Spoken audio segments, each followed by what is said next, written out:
भगवान बाबा, राजाधिराज छत्रपती शिवाजी महाराज, धर्मवीर शंभू महाराज, रंजले गांजले जे कारंजले गांजले त्यासी म्हणे जो आपुले तोची साधूळ खावा देव तेथेची जाणावा मृदू सबाह्य नवनीत तैसे सज्जनाचे चित्त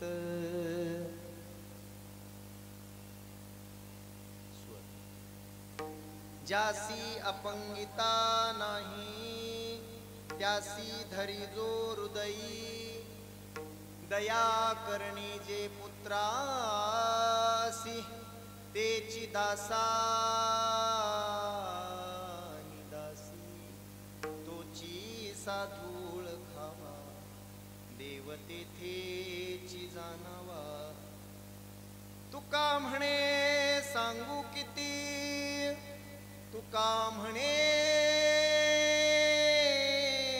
सांगू किती त्याची भगवंताच्या मोती तोची साधूळ खावा देव तेथेची जाणावा कर्पूर गौरम करुणावतारम संसार सारम भुजगेन्द्रहारं सदा वसन्तं हृदयारविन्दे भवं भवानी सहितं नमामि समचरण सरोजं सान्द्रनीलाम्बुदाभं जघननिहितपानिं मण्डनं मण्डनानां तरुणतुलसीमाला कन्दरं कञ्जनेत्रं सदय धवलहासं विठ्ठलं चिन्तयामि जयाचा जगी जन्मनामार्थ जहदा जयाने सदा वासनामात केला जयाच्या मुखी सदा कीर्ती नमस्कार माझा राष्ट्रसंत भगवान बाबांच्या चरणावरती जयांचे किलिया स्मरण होय सकळ विद्यांचे तेची वंदू श्री चरण श्री सद्गुरूंचे ते नमस्कारून आता शिव भोळा चक्रवर्ती शिव भोळा चक्रवर्ती शिव भोळा चक्रवर्ती शिव भोळा चक्रवर्ती त्याचे पाय माझे चित्ती त्याचे पाय माझे चित्ती वाचे वदता शिवनाम कयान बाधे क्रोधका त्याचे पाय माझे चित्ते त्याचे पाय माझे चित्ते वाचे वदता शिवनाम वाचे वदता शिवनाम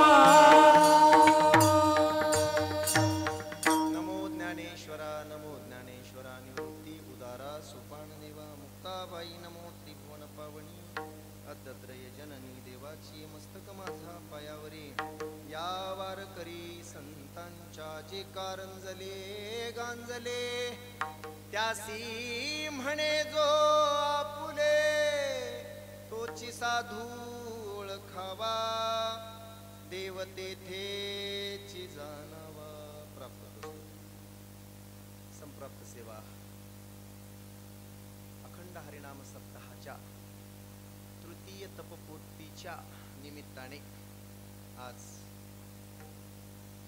पवित्र पुण्यवान या भूमीमध्ये मोजे लांडकवाडी तर तो वाडी म्हणावं असं वाटत नाही गावात आकार जर बघितला तर वाडीसारखा नाहीच चांगल्या गावासारखा आहे माणसं सुद्धा तशीच आहे त्याच्यावरून कळतंय की जेथ वसती माझे संत तत्संगे तो गाव पुनीत अशा पवित्र पुण्यवान भूमीतील सर्व भाविक भक्तांच्या अंतकरणातील संतांच्या प्रती असलेला विश्वास, संतांच्या प्रती असलेली सद्भावना, सद्विवेक आणि ग्रामदैवत मारुतीरायांच्या प्रती असलेली असीम श्रद्धा आणि त्या असीम श्रद्धेच्या पोटी गेल्या 36 वर्षापासून अविरतपणे हा अखंड हरिनाम सप्ताह या गावामध्ये मोठ्या उत्साहानं चालू आहे. दरवर्षी उचलत्या पावलानं चालू आहे. उचलत्या पावलानं तपपूर्तीचं वर्ष आहे. 3 तप पूर्ण होत आहेत यावर्षी. इथून पुढे तुमची जबाबदारी आहे नीट सांभाळायची, नीट वागायची. कारण 3 तपश्चर्या पूर्ण झाल्यात आपल्या गावाच्या आणि तृतीय तपपूर्तीच्या निमित्ताने आज 6व्या दिवसाची बरोबर श्री हरी कीर्तनाची सेवा माझ्यासारख्या सामान्य एका संतांच्या सेवकाकडे आपण सर्व गावकऱ्यांनी मिळून ज्यांनी यजमानपद उचललं, अर्थात मला उचललं आणि एवढ्या गुलाबाच्या फुलात ठेवलं, ते आमचे आदरणीय गावाचं नाव ज्यांनी तिकडं पुण्याच्या परिसरात, मुंबईच्या परिसरात, चाकणच्या परिसरात आपल्या गावचं एक फार मोठं नाव तिथपर्यंत पोहोचविलं असे आमचे आदरणीय विष्णू भाऊ म्हणजे विष्णुपंत मनोहरराव हो जिवडे पाटील, त्यांची माझ्यावर असलेली नितांत आदरभाव आणि श्रद्धा आणि त्या अनुषंगाने आमचे आदरणीय वारकरी संप्रदायामध्ये भाऊ म्हणून ज्यांना मी आतापर्यंत स्थान दिलेलं आहे असे आमचे आदरणीय सावकार भाऊ गरजे, त्यांच्याकडून आलेले अनेक वेळा कॉल, त्यांच्याकडे मागे भिंगारला कार्यक्रम झाला उन्हाळ्यामध्ये, तेव्हापासून त्यांनी गावाकडे तुम्ही आलंच पाहिजे. आणि मग यजमानपद कोण घेणार तर प्रत्यक्ष विष्णू भगवंतालाच यजमानपद घ्यायला.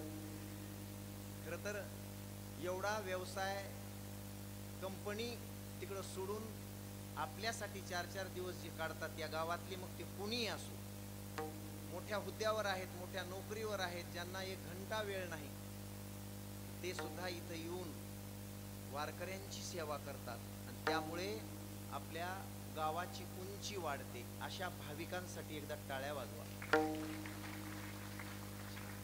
गावात काहीतरी चांगलं करून दाखविण्याची उमेद नाही, तरी एकदा पैसा जवळ आला कोणी विचारायला तयार होत नाही, मागे फिरून बघायला तयार होत नाही, पण पुन्हा पुन्हा इथे येऊन गावाची सेवा व्हावी ही अशी माणसं नगर, मुंबई, पुण्याला राहणारी, पण गावाचा अंतकरणामध्ये फार मोठा भाव घेऊन असणारी आणि जननी जन्मभूमिश्च स्वर्गादपि गरीयसी अपि स्वर्णमयी लंका लक्ष्मणामे न रोचनते. मला सोन्याची लंका जरी असली तरीही मला ती रुचकर वाटत नाही, मला ती आवडत नाही. लक्ष्मणा, जरी लंका जिंकली असली तरी त्या लंकेत मी पाऊल ठेवणार नाही. माझी जन्मभूमी, माझा भारत देश, माझी अयोध्या भूमी हीच मला प्राणप्रिय आहे आणि माझी माय कशी काळी बेंद्री असो, नकटी असो, कशी असो, माझ्या आईपेक्षा मला जगातली रंबा उर्वशी कुठलीच कोणी आवडत नाही. फक्त जगात मला माझी माय आवडते, माझी आई आवडते.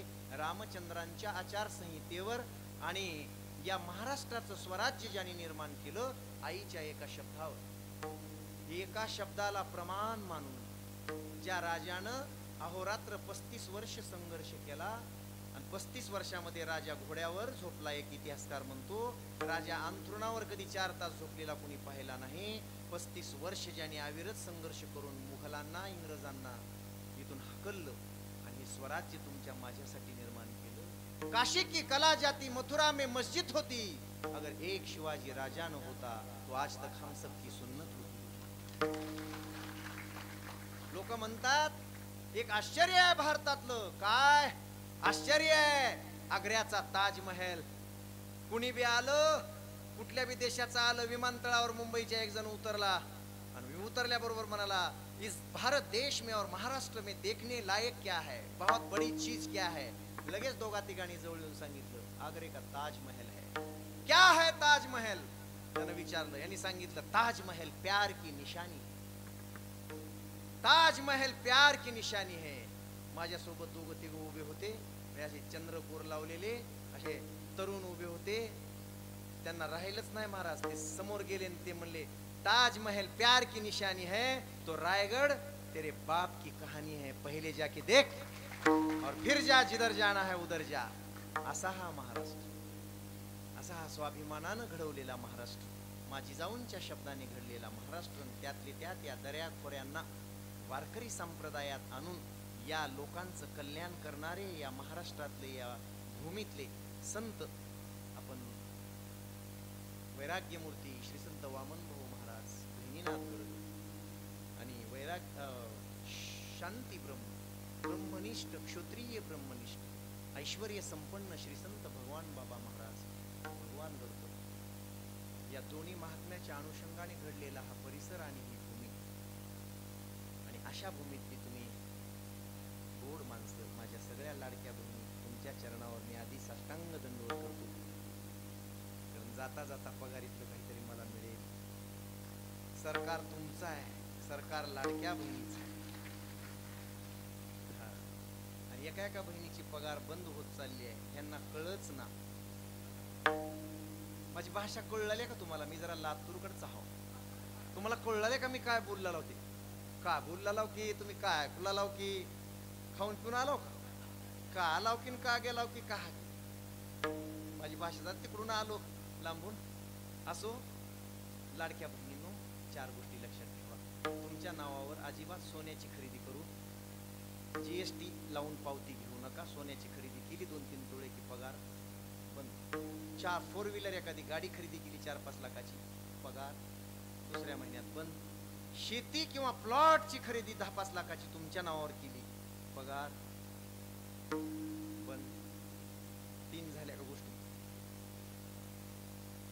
शेतीची खरेदी, हा किंवा प्लॉटची खरेदी, गाडीची खरेदी, सोन्याची खरेदी, ह्या गोष्टी तुमच्या. आणि हा तुमच्या नावानं कोणत्याच बँकेत 2-3 लाखाचा बॉन्ड काढू नका, नाहीतर पगार बंद. मग महाराज आम्ही साठलेले पैसे काय करावं? मी धोतर पसरून इथं बसणार आहे, आणून सगळे धोतरात टाक. माय माऊल्यावर लक्ष द्या म्हणून एकेकीची पगार अशी बंद होऊ नये म्हणून तुम्हाला सावध करायला, सावध करायला. संप्राप्त सेवा अतिशय गोड आहे, फार सुंदर सजवलंय. कमी आहेत, संख्येनं कमी आहेत बघा की हो. हात नाही पण तसाच टाळ गुंडाळलाय. टाळ्या वाजवा त्यांच्यासाठी. वा. नाही तर लोक म्हणतात काय बरं केलंय माझं त्या देवानं, हट जाणार नाही त्या मंदिरात. हात नाही तरी सुद्धा टाळ असा गुंडाळून ते वाजवत होते. मलाच फार क्यू येत होती, दया येत होती. गोड आवाज ज्यांचा, आमचे भास्कर महाराज, ज्यांचा अतिशय गोड आवाज मी ऐकला, पण थोडं उशीर केला जरा म्हणून. नाही तर अजून ऐकायचं होतं मला, छान ऐकायचं होतं तुमचा आवाज. आमचे आदरणीय दिलीप महाराज, गोड संशिष्टी मान तुमचीच आहे. वा, ते क्या बात आहे. असा माणूस मिळावा, डबल कोयता मारून गाडी भरणार. वाजवा टाळ्या त्यांच्या नावाने. शाबाश. मृदंगाचार्य, जरा मला भेट होते थोडी. भिवू नका, मी तुमचाच आहे, काही काळजी करू नका. काही काळजी करायची वारकरी संप्रदायात गरजच नाही. वारकरी संप्रदायाला लई चांगले दिवस आहेत, लई चांगले दिवस आहेत. असे दिवसच नाहीत महाराज. कुणालाच दिवस इतके चांगले येणार नाहीत, इतके चांगले वारकरी संप्रदायाचे दिवस आहेत. जपूयात आपण. आमचे आदरणीय सचिन महाराज, बाजूला असलेले सगळे गावकरी भजनी मंडळ, बाबांपासून विनेकरी बाबांपासून तुमच्यापर्यंत, इकडं माझी मोठी बहीण उभी आहे. आज रक्षाबंधनाचा दिवस आहे. लई कीर्तन गोड करून जायचंय, पुन्हा येऊ नाही तर न येऊ. मी फार दूर आहे, तुमच्यापासून दूर आहे, अंतर असं दूर आहे. आता असं वाटतंय की मनानं, अंतकरणानं, नात्यानं तुम्ही माझ्या या हृदयात आणि मी तुमच्या हृदयात, सगळ्या गावाच्या नक्की नक्की बसणार आहोत. आमच्या ताई साहेब, काय नाव आहे मग? शोभाबाई. खरंच तुमच्या गावाची शोभा वाढवली. आणि तुळसवी एक एवढीशी घर घेऊन आली नाही ती. तुळशीच तुळशी, नुसते फोगारेच निघाले तुळशीचे. शाबाश.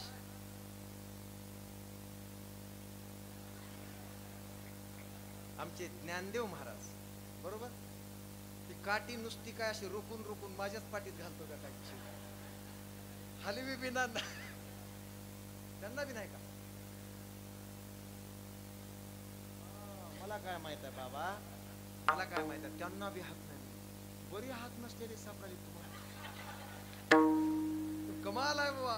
हो अशी माणसं तुम्ही. मी अभंग तेच घेतला का काय मग? जे का रंजले गांजले, गांजून गेले की हातानं, त्यासी म्हणे जो आपुले, तोची साधू ओळखावा, आणि देव तेथेची. तिथंच देव आहे. जे रंजलेले आहेत, रंजलेले म्हणजे ऐकणारी माणसं आहेत, महाराज आहेत आमचे, ऐकणारी माणसं बी आहेत. तुकाराम महाराज, जगद्गुरु श्री संत तुकोबाराय, मला वाटतं इकडे रंजले आणि गांजले दोन्ही दोन्ही शब्द कशाला टाकतील? हा ते कारण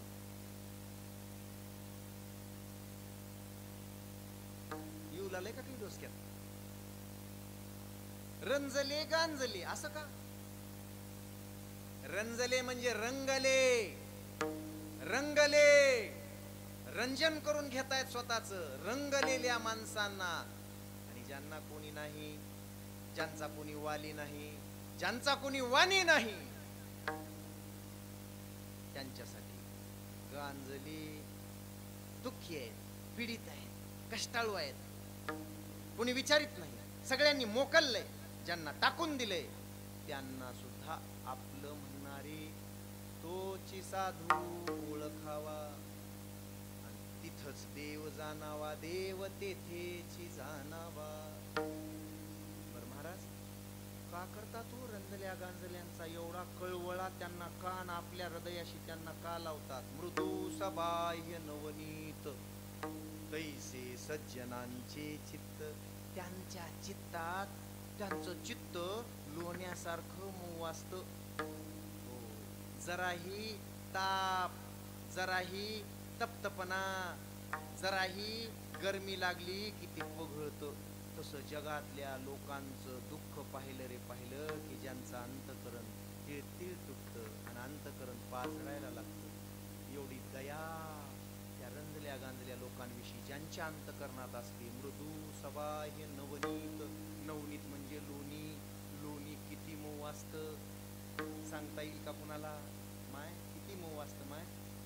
लोणी फार मऊ असतं. तसं लोण्यासारखं चित्त ज्यांचं आहे म्हणून ते रंजल्या गांजल्यांना जवळ करतात. मृदू सबाह्य नवनीत तैसे सज्जनांचे चित्त. त्यांचं चित्त तसं. मग महाराज या चित्तानं ते करतात काय? ज्यासी अपंगिता नाही, ज्याला जगात कोणी नाही, त्यासी धरी जो हृदयी. त्याला आपल्या हृदयाशी धरतात, जवळ करतात. त्या मऊ चित्तानं, पाझरणाऱ्या चित्तानं. कळवळा असतो त्यांच्या अंतकरणामध्ये. महाराज तसल्या लोकांना मग कुणी कोणत्याही जातीचा, कोणत्याही धर्माचा, उच्च नीच काय काही बघत नाही. न पाही याती कुळाचा विचार भक्त करुणाकर ज्ञानाबाई. भलतिया भावे शरण जाता भेटी, पाडी तसे तुटी जन्मव्याधी. याती कुळ माझे गेले हरपून. तिथं समाजन, तिथं जातन, तिथं धर्म. जो गांजलेला आहे, जो रंजलेला बी आहे, जो दीन दुःखी दलित आहे, त्यांना जवळ करतात. बरं महाराज किती जवळ करतात? किती?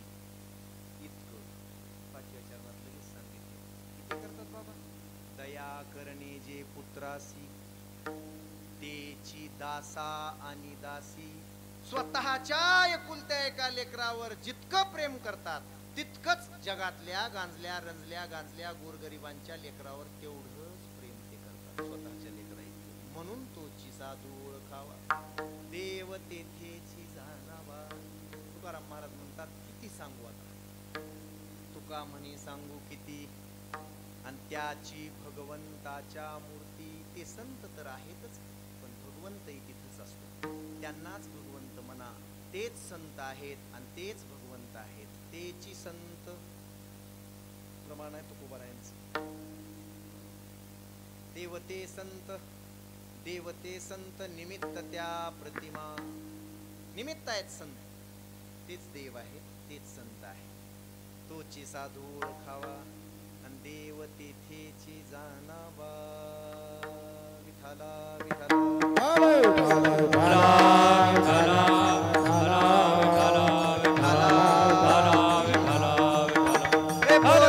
पुंडलिक वरदा श्री ज्ञानदेव हरिनाथ भगवान की जय. मौली ज्ञानेश्वर महाराज, जगद्गुरु तुकाराम महाराज की जय.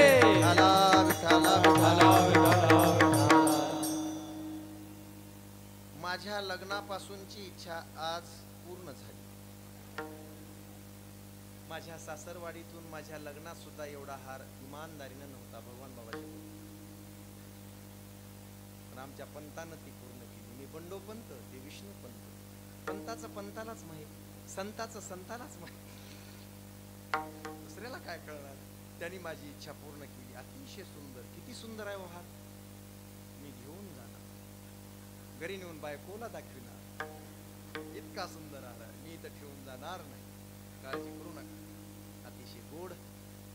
माझ्या सोबत आलेले महाराष्ट्रभर भगवान बाबांचा, श्री संत वामन भाऊंचा, वारकरी संप्रदायाचा प्रचार प्रसार ज्यांच्या माध्यमातून होतो असे श्रीनाथ मुंडे जय भगवान बाबा यूट्यूब चॅनलचे ते मालक चालक, ते मला बोलले की महाराज 5 वर्षापासून तुम्ही सतत बाबांभाऊंचं चरित्र कुठं कुठं घडलंय हे लिहिताय आणि जे जे लिहिलंय त्याचा मी प्रचार आयुष्यभर करणार, पूर्ण महाराष्ट्रभर करणार. बाबांनी आणि भाऊंनी समाजासाठी काय केलंय 18 पगड जातीतल्या लोकांसाठी ते महाराष्ट्रभर पसरविणार चॅनलच्या माध्यमातून. त्यांना कोटी कोटी धन्यवाद. आमचे दुसरे लाईव्ह, ज्यांनी लाईव्ह चॅनल आहे ज्यांचं, आज किती भाग्यवान आहे मी. डबल आहे, हा 2-2 आहेत. लाईव्ह बी चालू आहे आणि नंतर तुम्हाला बरोबर हे करून एडिटिंग करूनही पाहायला मिळणार आहे. कायम पाहू शकता तुम्ही तुमचं कीर्तन. आमचे आदरणीय गजानन महाराज गजर मुक्ताईचा यूट्यूब चॅनल लाईव्ह. तुमचं नाव गजाननच का? मी बरोबर बोला. तुमच्याकडचं आहेच काय सगळं. कीर्तनाला बी आम्हीच आणि भांडणं करायला बी. काळजीच करू नका तुम्ही, तुम्ही काहीच करू नका, असेच बसून राहा. अतिशय आनंदाचं वातावरण आहे. आज विशेष म्हणजे पर्व काळ आहे. आज पौर्णिमा आहे, आज नारळी पौर्णिमा आहे. तिला रक्षाबंधन म्हटलं गेलं. रक्षाबंधन, भावाने बहिणीचं रक्षण करावं आणि त्यासाठी बहिणींनी देवाकडे भावासाठी आयुष्य मागून घ्यावं. नंबर 2, धागा बांधून बहिणींनी सांगून जावं की ही खून गाठ तुला बांधलेली आहे, याच्यासाठी तुला सांगून जाते. घरात असलेल्या माझ्या आईला लक्ष्मी समजून आणि घरात असलेल्या माझ्या बापाला भगवंत समजून त्यांची रोज तू पूजा कर, सेवा कर. त्या दोऱ्याकडे पाहिल्याबरोबर तुला त्यांची आठवण आली पाहिजे. मी तुझ्यावर माझ्या मायबापाची जबाबदारी टाकून जात आहे आणि दर वर्षाला येऊन तुला आठवण करून देत आहे की तू माझे मायबाप व्यवस्थित सांभाळ. मला तुझं काही नको, मला तुझा 1 रुपया नको. हा रेशमाचा दोरा मी तुझ्या हातात यासाठी बांधून जात आहे. काही पाहिजे नाही बहिणीला. अरे मी रोज रोजगार करील, रोज तिकडं ऊस तोडायला जाईल, रोज मी लोकांच्याकडे कामाला जाईल, भांडे घासील. तुझी किती श्रीमंती असली तर मला तुझा रुपया नको. फक्त माझे मायबाप सुखात दिसले की मला तुझी भेट वस्तू मिळाली, दरवर्षी मिळाली. काळजी करू. म्हणून तुझ्यात बळ यावं, मायबापांना सांभाळण्याचं, घराला सांभाळण्याचं, कुळाला सांभाळण्याचं, खानदानाला सांभाळण्याचं हे बळ यावं. दादा, तुझ्यामुळे कधी माझ्या मायबापाला गावात खाली मान घालण्याची वेळ येऊ नये. त्यांची मान सतत अशी उंच राहिली पाहिजे. असं वर्तन तुझं त्यांच्यासोबत असलं पाहिजे. नाहीतर मायबाप वृद्धाश्रमात ठेवशील तर मग मी तुझ्या वर कोर्टात केस टाकीन आणि अर्धा हिस्सा घेतल्याशिवाय राहणार नाही. नाही दादा, हे बी सांगून जाते. लक्षात ठेवा, फार महत्वाचा सण आहे. सांगू? ओवाळलं. भाऊ म्हणाला, काय भेट देऊ ताई? ताई म्हणाली, काही नाही दादा, मी ओवाळते तुला. इडापिडा जाऊ दे, बळीचं राज्य येऊ दे, मी तुला ओवाळते. दादा, माझं एकच मागणं आहे. सध्याची परिस्थिती बघितली, हे फ्रेंडशिप डे, कोणते की लिव्हिंग डे, टॅग डे, हे जर दिवस पाहिले ना दादा, आणि या महाराष्ट्रात छोट्या छोट्या मुलीवर होणारे अन्याय, अत्याचार आणि बलात्कार पाहिले ना दादा, दादा, या भारत देशाला महासत्ता करायचा असेल आणि सगळ्या जगानं येऊन या भारत देशाच्या पायावर हे मस्तक ठेवावं वाटत असेल तुला, तर मला दुसरी भेट तुझ्याकडून नको. जे माझ्या छत्रपती शिवरायांनी दिलं या महाराष्ट्राला, मला ते दे. काय देऊ ताई? काही नाही दादा, बहीण तुझी समोर उभा आहे, बघ माझ्याकडे. हो, पाहिले की ताई? दादा, आपण भांडलो लहानपणापासून, आपण भांडणं केली, एकमेकासोबत मारामाऱ्या केल्या, तितकंच एकमेकावर प्रेम केलं. दादा, त्या बहिणीकडे बघ. घराच्या बाहेर पडशील तेव्हा या महाराष्ट्रातल्या, या भारत देशातल्या, या जगातल्या तुला कोणत्याही स्त्रिया दिसल्या तर त्याच्यात तुला मी दिसेल.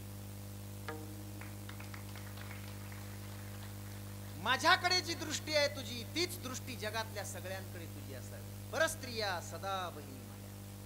हे माझ्या तुकोबारायांचं वचन, माझ्या ज्ञानोबारायांचं वचन, माझ्या भगवान बाबांचं वचन दादा, तुला पाळायचंय. अजून काय सांगू दादा? बर, सरपंच, गावातले पाटील, चेअरमन सगळे ऐका. त्या सोनूजी नावाच्या सरदारानं कल्याणवर स्वारी केली, कल्याणवर आक्रमण केलं. कल्याणच्या सुभेदाराकडे असलेला खजिना लुटायचा होता आणि तो स्वराज्यात मिसळायचा होता, स्वराज्याला आणून द्यायचा होता. पण खजिना लुटला, सोनं लुटलं, चांदी लुटली, पैसा अडका सगळं लुटून घेतलं.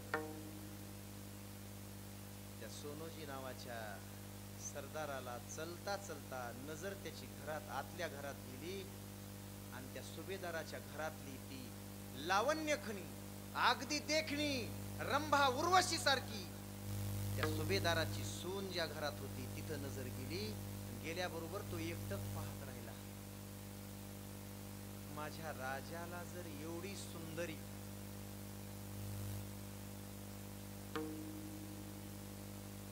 मी जर भेट म्हणून दिली, मी जर नजराना म्हणून राजाला दिली, माझा राजा केवढा मोठा, माझा राजा किती आदर्श आणि त्यालाही किती शोभून दिसेल. रंभा, उर्वशी, मेनका यांच्यापेक्षा सुद्धा सुंदर तिचं ते रूप न्याहाळलं आणि सैनिक 4 घेतले, आतल्या घरात जाऊन तिचे हात बांधले आणि तिला घोड्यावर बसून घेऊन आला. राजांचा दरबार भरलेला आणि राजाच्या दरबारामध्ये घेऊन आल्याबरोबर राजाने विचारलं, हे काय? त्या सोनोजीनं सांगितलं, त्या सरदारानं सांगितलं, महाराज तुमच्यासाठी मी नजराना घेऊन आलोय. लक्ष द्या माय बापू, याचा स्वीकार करावा. काय आणलायस नजराना? फार सुंदर वस्तू आणलेली आहे, तुम्ही याचा स्वीकार करावा माझ्या नजराण्याचा. राजे म्हणाले, हजर करा. काय नजराना आणलाय तो हजर करा. विठाला विठाला विठाला विठाला विठाला विठाला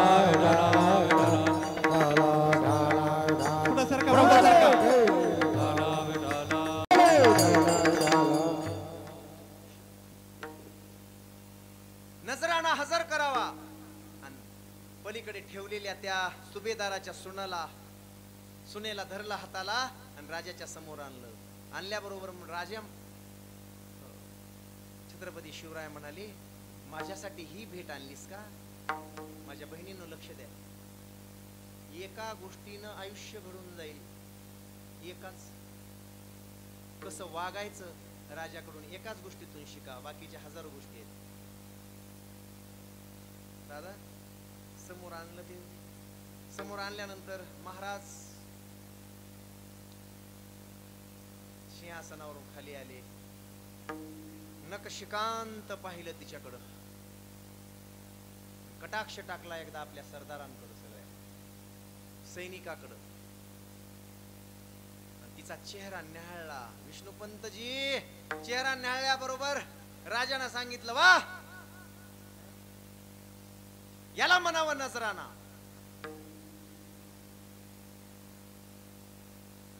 तिच्या जवळ गेले, तिच्या कानाच्या जवळ गेले आणि सांगितलं, बाई रंभा, उर्वशी, मेनका यांचं सौंदर्य आटावं आणि ते आटून झऱ्याच्या रूपानं तुझ्यात यावं. इतकी कशी सुंदर आहेस, काय लावण्य खणी आहेस, काय तुझं सौंदर्य आहे, काय देवानं तुला निर्माण केलंय, वा. पण माझ्या बापाचं, माझ्या वडिलांचं लग्न होण्याच्या अगोदर, जर जिजाऊ मासाहेबांच्या अगोदर तू माझ्या वडिलांना मिळाली असती शहाजी राजाला, आणि तुझ्या पोटातून माझा जन्म झाला असता, तर हा शिवाजी अजून किती चांगला जन्मला असता. सगळ्या सरदारांनी मानाखाली घातल्या, मानाखाली घातल्या. राजांनी जे सुचवायचे ते सुचवलं.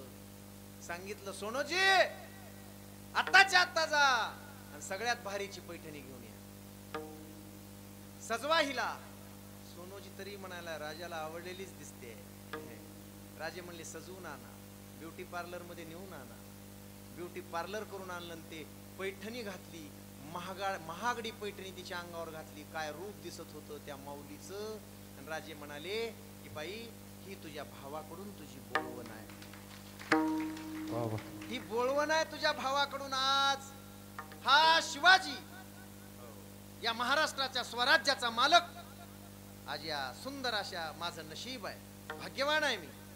आणि तिची बोलवण करून तिला सुरक्षित घरी पोहोचविलं. गेल्याबरोबर तिचा पती, गेल्याबरोबर तिचा सासरा डोळ्यामध्ये अश्रू आणून थरथर थरथर कापत, काय घडलं तुझ्यासोबत, एवढी सजून कशी आलीस, का त्या राजाची झालीस, असं बोलल्याबरोबर, नाही हो, तुला त्रास दिला का या लोकांनी, तिथं गेल्यानंतर काय झालं तुझ्यासोबत. हो, तिने एकच सांगितलं, काही नाही, काही झालं नाही, मी माझ्या माहेरला गेले होते. माझ्या माहेरात मला जगातला एक सगळ्यात श्रेष्ठ भाऊ भेटला, सगळ्यात आदर्श भाऊ भेटला. त्याचं नाव आहे श्री श्री श्री छत्रपती शिवाजी महाराज.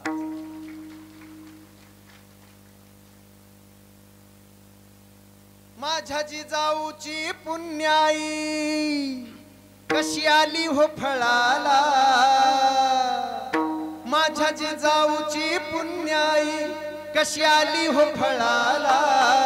तो बापाचा बाप वाघ शिवबा जन्मला, तो बापाचा बाप वाघ शिवबा जन्मला. माझ्या जिजाऊची पुण्याई कशी आली व फळाला, माझ्या जिजाऊची पुण्याई कशी आली हो फळाला. तो बापाचा वाघ शिवबा जन्मला, तो बापाचा बाप वाघ शिवबा जन्मला, तो बापाचा बाप वाघ शिवबा जन्मला. शपथ घेतली स्वराज्याची, आज्ञा होती माझी जाऊची, जन कल्याणाची शिकवण जगद्गुरु तुकोबाची, जगत कल्याणाची शिकवण जगद्गुरु तुकोबाची, जन कल्याणाची शिकवण जगद्गुरु तुकोबाची, जन कल्याणाची शिकवण जगद्गुरु तुकोबाची.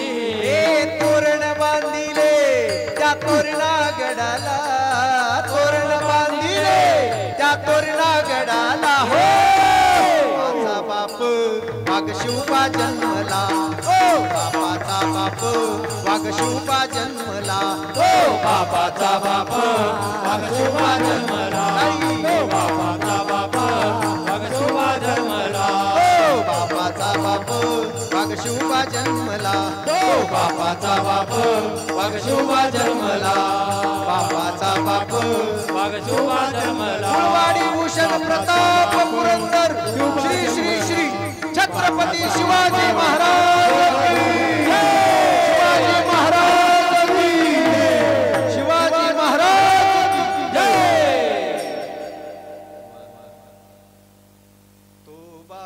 बापाचा बाप सगळ्यांचा बाप दादा त्याची शिकवण आहे, तुला ती शिकवण पाळायची आहे. 1992 साली की नाही, तुम्ही ऐकले की 1992-93 ला मुंबईमध्ये फार त्या दाऊदनं सगळी मुंबई हादरवून सोडली.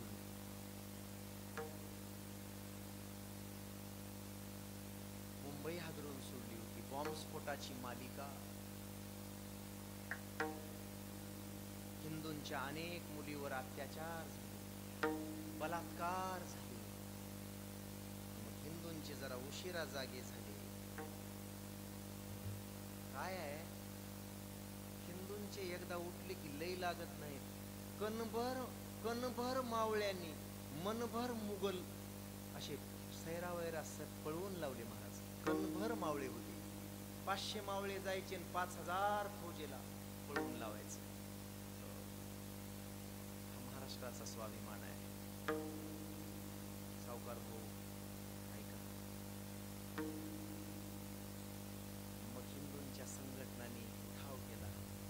घराघरात विचार सुरू झाले, घराघरातून शस्त्र उपसले.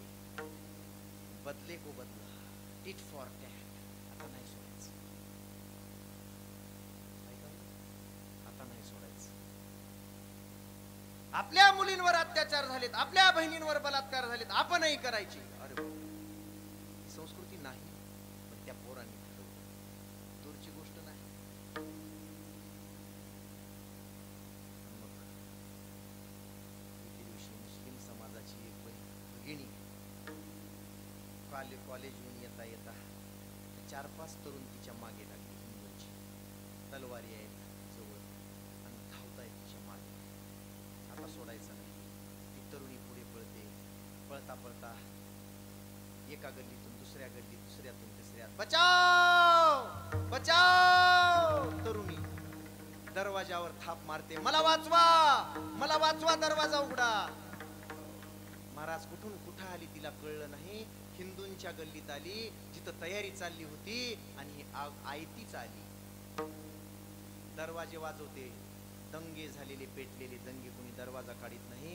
एक दरवाजा तिला दिसला की जिथं खिडकी उघडी आहे, दरवाजा आडवा केलेला आहे. खिडकी जवळ गेली, गजाला धरलं, खिडकीच्या आत पाहिलं. पाहिल्याबरोबर दरवाजाला धडक मारली, मला वाचवा. दरवाजाला धडक मारल्याबरोबर दरवाजा मोकळाच होता, रिकामाच होता. धाडकन दरवाजा निघाला. मध्ये 5-6 हिंदूचे तरुण होते. लिबाज मध्ये असणारी ती मुस्लिम भगिनी आत गेल्याबरोबर ते 5-6 तरुण उठले, वा, आम्ही तुझ्याच शोधात होतो, आम्ही बदल्याच्या भावनेनं पेटलेलो आहोत, आणि तू आयतीच आलीस. शिकार आयतीच घरामध्ये सापडली. दरवाजा एकाने मधून बंद करून घेतला, आणि दुसऱ्याने एक थोडा जरा विचारी होता, त्यानं विचारलं, मुस्लिम आहेस? ती म्हणली, हो. वर घरावर झेंडा आहे, भगवा दिसला नाही तुला? या घरात कशी शिरलीस?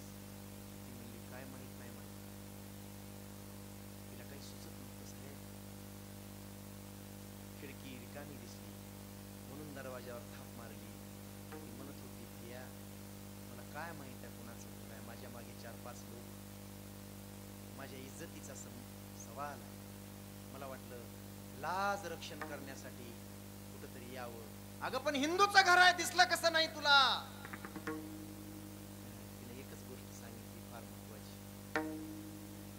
म्हणजे मी सुद्धा तुमच्याच गल्लीत त्या शाळेत शिकले दादा. 4थीला छत्रपती शिवरायांचा इतिहास होता, त्याच्यात 2रा धडा संतांची कामगिरी होता. दादा छत्रपती शिवरायांचा इतिहास मला पाठ आहे. आणि तुझ्या खिडकीला आले ना दादा, या घराच्या खिडकीला येऊन फक्त मध्ये डोकावून बघितलं, तेव्हा तुझ्या ह्या समोरच्या भिंतीवर मला छत्रपती शिवरायांचा मोठा फोटो दिसला, आणि जगद्गुरु तुकाराम महाराजांचा फोटो दिसला. मला माहित आहे, मी 4थी मध्ये शिकले. शाहिस्तेखानाची बोटे तोडल्यानंतर सैन्याने शाहिस्तेखानाची मुलगी उचलून नेली होती. रात्रीच्या वेळेला बेगम झोपत नव्हती, उचललेली मुलगी बेगम झोपली नाही. रात्री 2 वाजता शाहिस्तेखान पुन्हा पळून गेलेला परत आला. बेगम रडत होती. का रडतेस विचारलं. तिनं सांगितलं आपली जानजमान तरुण असलेली एकुलती एक मुलगी शिवा के माऊले उशे उठा केले गए. शिवाजीच्या माणसाने तिला उचलून नेलंय. तेव्हा शाहिस्ते खान म्हणाला होता, दादा मला माहित आहे, शाहिस्ते खान म्हणाला होता, बेगम चिंता की बात नहीं, आराम से सो जा. अहो माझी तरुण मुलगी उचलून नेली रात्रीच्या वेळेला आणि मला झोपा म्हणताय तुम्ही, काही वाटतं का? आणि आपल्या दुश्मनानं उचलून नेली आहे. काय म्हणावं त्यानं? बेगम एक गोदड नाही, 2 गोदडं अंगावर घेऊन झोप. तो शिवबा जरी माझा दुश्मन असला तरी मला माहित आहे, मला स्वतःवर विश्वास नाही, मला माझ्या सैनिकावर विश्वास नाही, पण मला त्या शिवबावर एवढा विश्वास आहे, दुश्मनाची जरी आई बहीण असली तर स्वतःच्या आई बहिणी इतकी पवित्र मानून आपल्या घरी आपली मुलगी आणून सोडतील, हा विश्वास मला छत्रपती शिवाजी आणि त्याच्या सैनिकावर आहे.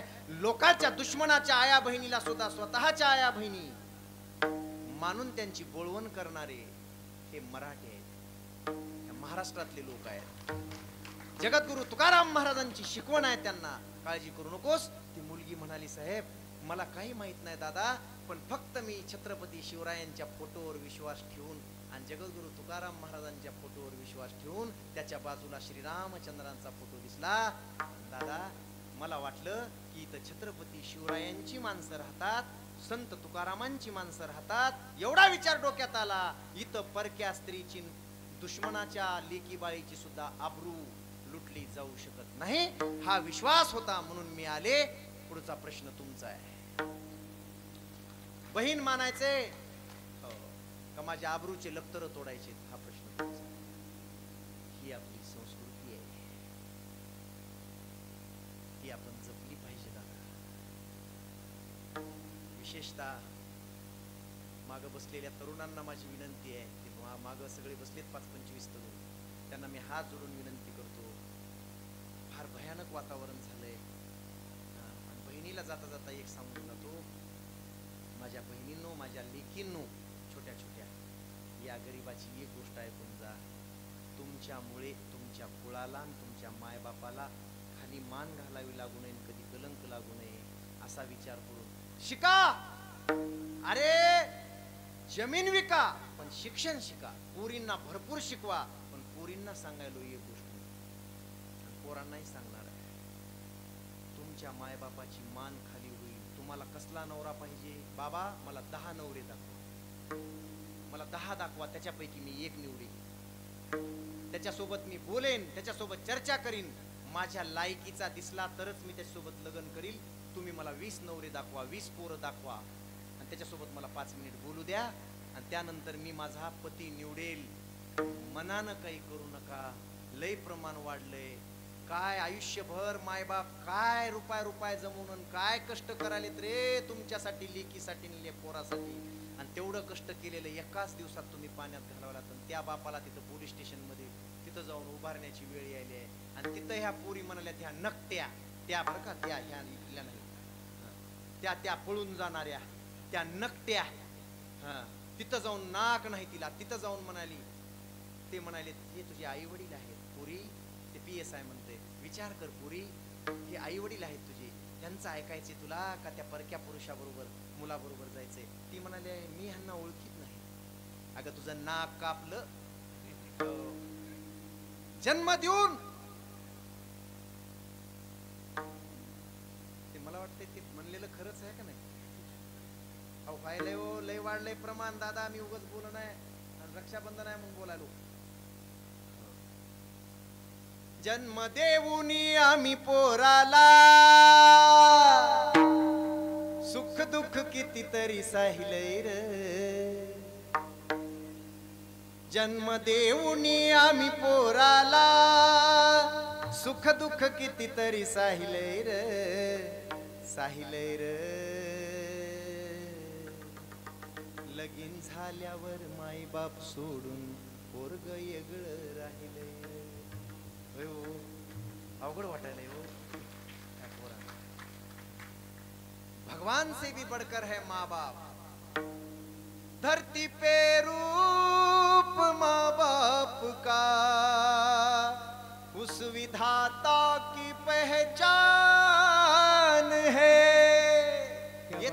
सच है कि भगवान है, दिखता नहीं फिर कहाँ है, अपने अपने घर में है, किस रूप में है, माँ और बाप के रूप में। बस माय बापे केवळ काशी, तेने न जावे तीर्थास। आणि ह्या काशी करायला शेंबड्या पोरीच्या नादात पडून काशी करीतो। ए तरुण हो, माझी विनंती आहे तुम्हाला, तुमच्या मायबापाची मान। आणि इकडे बघा की कुणाच्या पोरीला फसून त्या मोबाईलवर चॅटिंग आणि टॅपिंग करून आणि कुणाला लालूच लावून एखाद्या वेड्या पोरीला फसून त्यांच्या मायबापाचं दुःख किती मोठं आहे, त्याचं पाप तुम्ही घेऊ नका पोरं। शिका, मोठे व्हा, लायकीची बायको करा, आपल्या लायकीची। एवढं कायम लक्षात ठेवा, तर तुम्ही माझ्या छत्रपती शिवरायांचे खरे वारसदार आहात, खरे मावळे आहात। लक्षात ठेवा। विठाला विठाला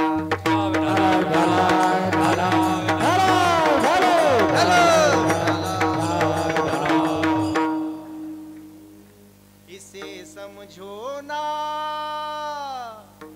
इसे समझो ना रेशम की डोर भैया, मेरे राखी का मतलब है प्यार भैया, मेरी राखी का मतलब है प्यार भैया। इसे समझो ना, इसे समझो ना रेशम की डोर भैया, मेरे राखी का मतलब है प्यार भैया, राखी का मतलब है प्यार भैया। फक्त प्रेमाचा हा धागा आहे। बहीण भावानं एकमेकाला कधी विसरू नका। आठवड्यातून एकदा तरी बहिणीचा फोन आला पाहिजे, आणि भावानं नुसतं भावानंच केला पाहिजे असं नाही, बहिणीनंही केला पाहिजे।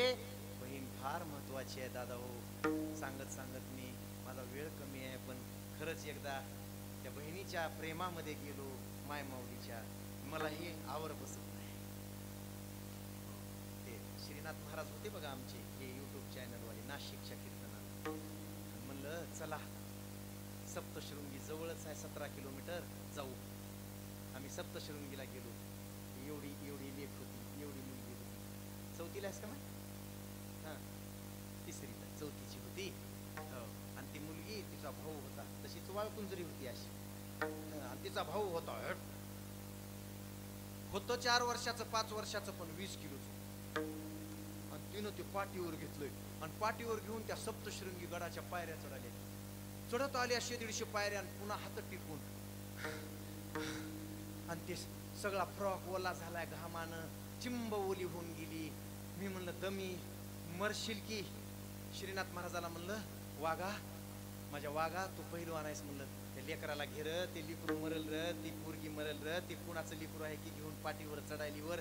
त्या पोरीला म्हणलं, ए लिकरू इकडं आणते, ए ते पोरग इकडं आण। ती पोरगी ती वाळकुंजरी मला म्हणाली, ए महाराज दिसायला हो।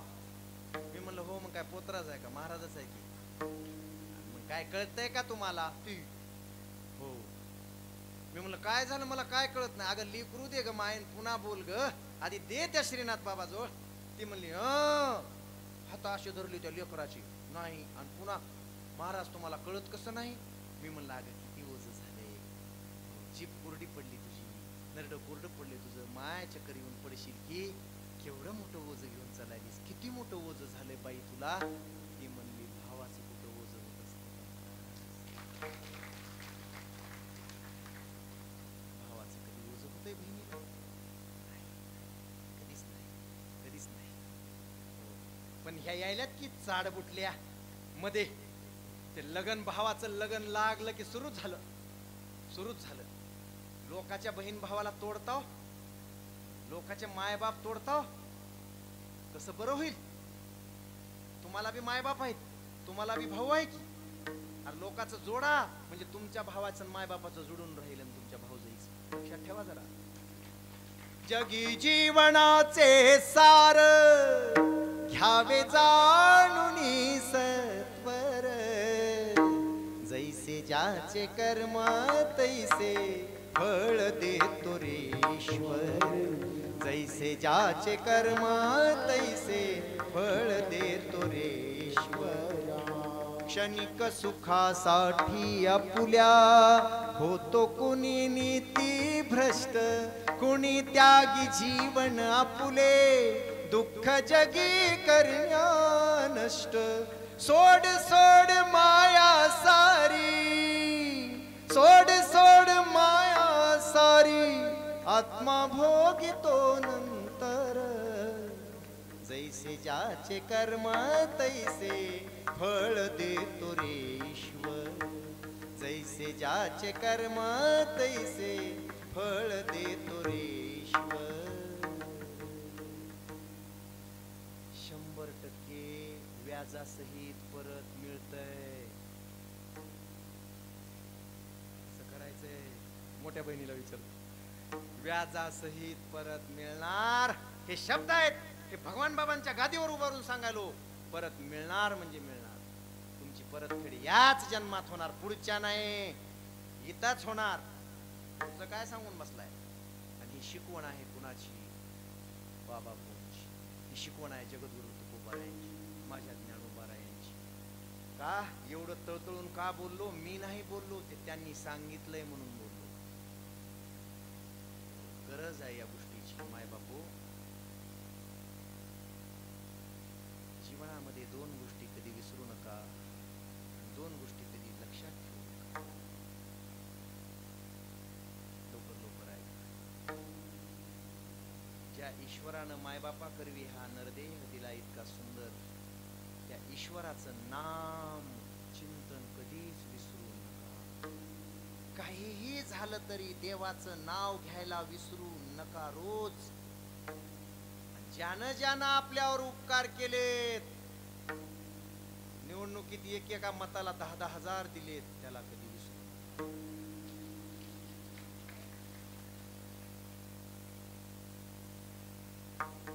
माय उद्या निवडणूक आज 8 वाजता एकाची घेतात रात्री 12ला दुसऱ्याची घेतात पहाटे 3ला तिसऱ्याची घेतात आणि सकाळ उठून 4थ्याला मतदान करून निघून काय लाजा रे लाजा एकतर घेऊच नाही ते दान आहे दानाचंही घ्यावं मला ते नाही सांगायचं ज्याचे ज्याचे आपल्यावर उपकार आहेत सगळ्यात मोठे उपकार आहेत संतांचे तुका म्हणे उरी नुरे त्यांचे खरे उपकार आता येतो अभंग झालं रक्षाबंधन अभंगाकडे ह्या मलाच राख्या बांधत्याला टाक 100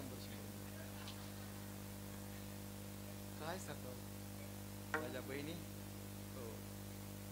दोन गोष्टी कधीच विसरायच्या नाहीत आणि दोन गोष्टी कधीच ध्यानात ठेवायच्या नाहीत लक्षात ठेवाय विसरून जायच्या ताबडतोब कोणत्या कोणत्या आपण लोकांवर केलेला उपकार लगेच पुसून टाकायचा विसरून जायचा कधीच पुन्हा तोंडानं बोलायचं नाही आपण ज्याच्यावर 10 रुपयाचा 5 रुपयाचा पाण्याच्या घोटाचाही उपकार केला विसरून जायचं ज्यानं आपल्यावर अपकार केलाय त्याचा अपकार तिथल्या तिथं विसरून जायचा मग बघा तुमचं जीवन आणि हा उपकार करण्यासाठीच या जगतामध्ये संत महात्मे आले की नाही हाच उपकार केला त्यांनी कोणता उपकारासाठी आले घर जावई कोठे आले घर जावई कोठे आले घर जावई कोठे येथे उपकारासाठी आले घर जावई कोणती आले घर जावई कोणती आले घर जावई कोणती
मार दिला तरी सुद्धा आपलं कल्याण आहे, तोंडातून शिव्या दिल्या तरी सुद्धा कल्याण आहे.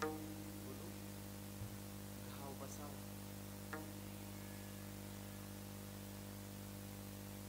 कुऱ्हाडीचे ठोके खावेत, तुकडे व्हावेत, आपल्यासारख्या मातोड्याचे, आपल्यासारख्या दगडाचे, आपल्यासारख्या लोखंडाचे तुकडे व्हावेत. कुऱ्हाड मात्र परिसाची असावी, कुऱ्हाड परिसाची असावी. परिसाची तयार केलेली कुऱ्हाड आपल्यासारख्या लोखंडावर पडावी, आपले तुकडे तुकडे व्हावेत. पण कुऱ्हाडीचा प्रत्येक घाव आपल्यासारख्या लोखंडाचं सोनच करीत. वामन बहूंसारखी समज. शिव्या देऊ द्या तयाचे बिसाट शब्द, सुखे म्हणो येती वेद, सदेह सचिदानंद कान होय. अरे सचिदानंद बनवणारे शब्द आहेत त्यांची, त्यांनी दिलेल्या शिव्या सुद्धा आशीर्वाद आहे. आशीर्वाद माहित असेल तुम्हाला, इथं तुमच्या जवळ एक खिळद नावाचं गाव आहे. मी जरा तुमच्या गावात आलो, ती दिशा चुकली, माझी दशा पाहिली त्या दिशेत. मी मगवा म्हणालो की पूर्व इकडं आहे, म्हणले महाराज काय सरकराव सरपंच म्हणले पूर्व इकडं आहे, तुम्ही इकडं कशी म्हणाला उलट, मला काही कळालंच नाही. तर तुमच्या घाटातून चढलो, असं ना असं ना असं ना असं ना असं ना फिरवूनच टाकलं डोकं. खिळद, खिळदला कीर्तनाला येतो मी दरवर्षी त्या माता मावल्या. त्या खिळदमध्ये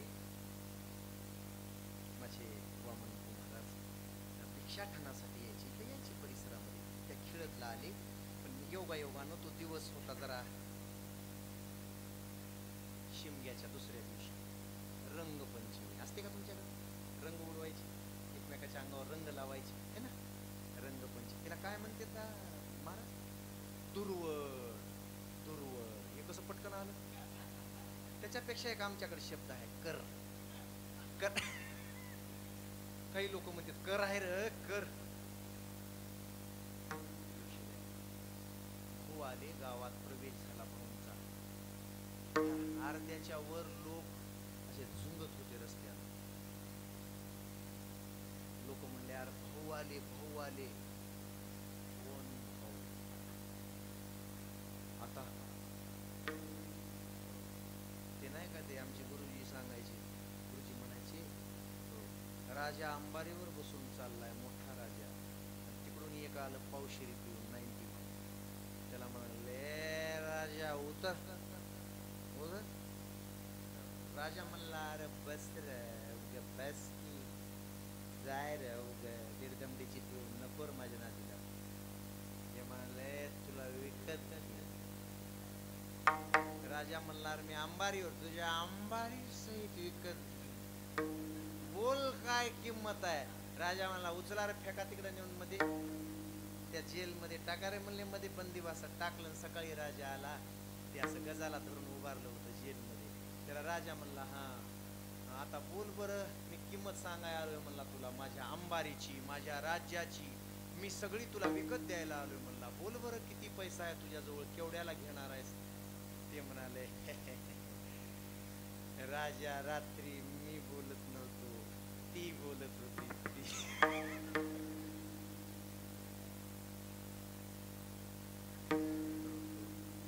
आमच्याकडे एक ते दोघं असं महादेवाच्या मंदिरात आपलं बम बम भोले कैलास के राजा चिलिंबर आहे ताजा ताजा. कोण म्हणलंय की कुठल्या ग्रंथात आहे की मला अजून दिसलं नाही, पण ते म्हणते महाराज. ते दोघं चाललेत, पौर्णिमेची रात्र आहे आजच्या सारखी, सुंदर चंद्र निघालाय आणि तिथं तहान लागली म्हणून विहीर कुठाय शोधायले. विहिरीत पाणी आहे का? एक जण म्हणला अरे चंद्र विहिरीत पडलाय. ते दुसरं म्हणलं दाखव. त्यानं बघितलं, अरे चंद्र विहिरीत पडलाय, पौरा घे. मध्ये सोडला पौरा, एका झटक्यात बाहेर काढू. पौरामध्ये टाकला आणि त्या चाकावरून असं त्या राहटावरून ते ओढायले, दोघं ओढायले. ते येऊन पौरावर अडकलाय चाकाजवळ. त्याला घ्यावं का नाही? चंद्र लय जड आहे म्हणायचे. वड जोर लगा के हैया, दम लगा के हैया, 1 2 3 झटका झटका दिला. पोहरा असा नाही पालता झाला, वरून आला आणि त्याच्या कपाळात बसला. कणकण पडला. असं पडलं 5 मिनिटाला उठले. त्याला म्हणाले, रे राम्या बघ चंद्र कसा वर आला. भाऊ म्हणले, लय रंगू नको, लय रंगलाय. बाजूलाच होईना ते. त्याचं नाव होतं भिवा गरजे.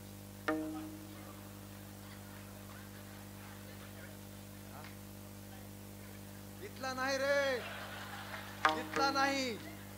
तुम्ही जाऊन या खेळतला. ए बाबा मला जाऊ द्या रे.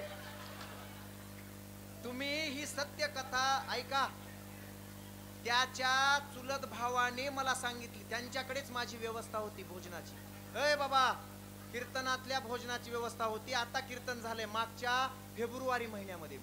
मी मुंबईचं कीर्तन करून तिथंच आलो होतो. नाही भिवा गरजे. ए बाबा, ए गप्पा बाबा.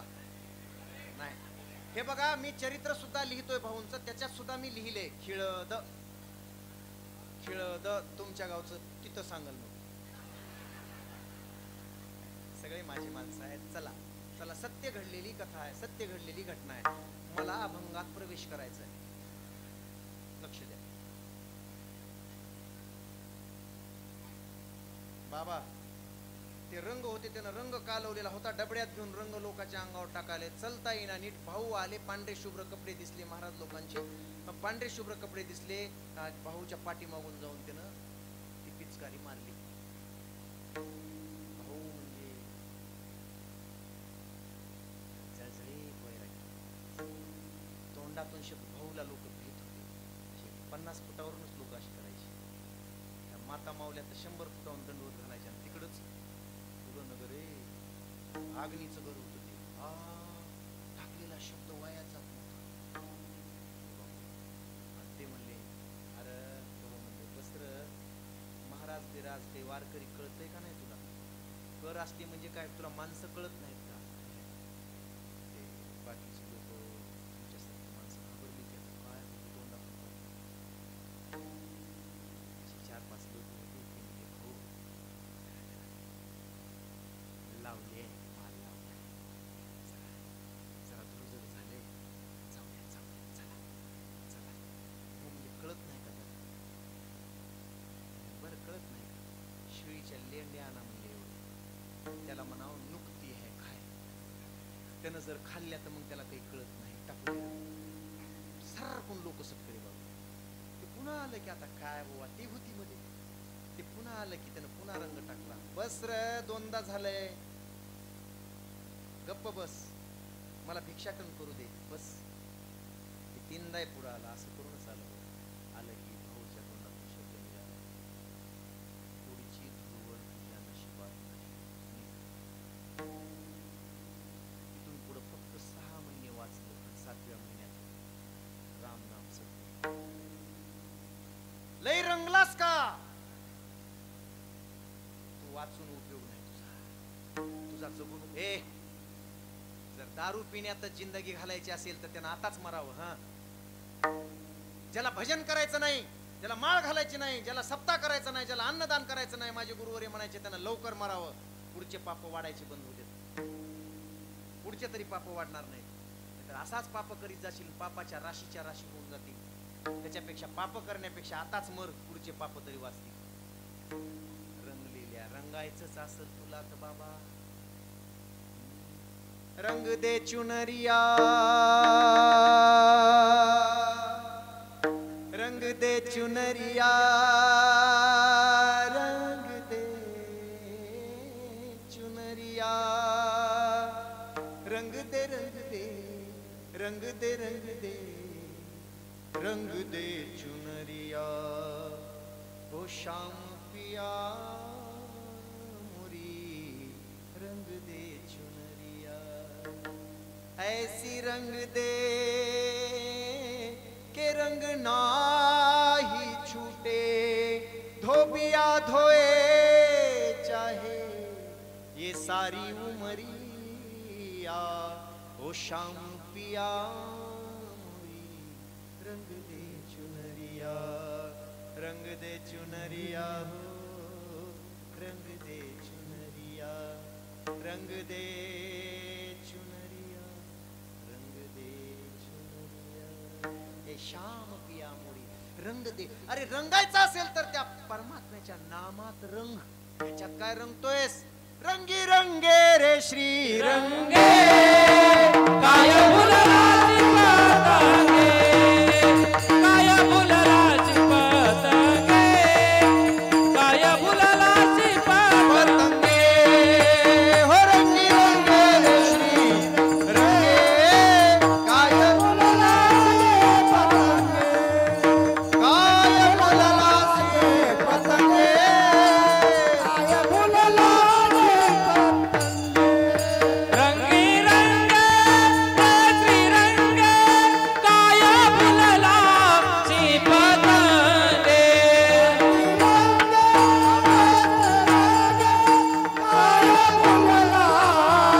पतंगे, रंगी रंगे रे श्री रंगे, काय फुलराची पतंगे, काय फुलराची पतंगे, काय फुलराची पतंगे.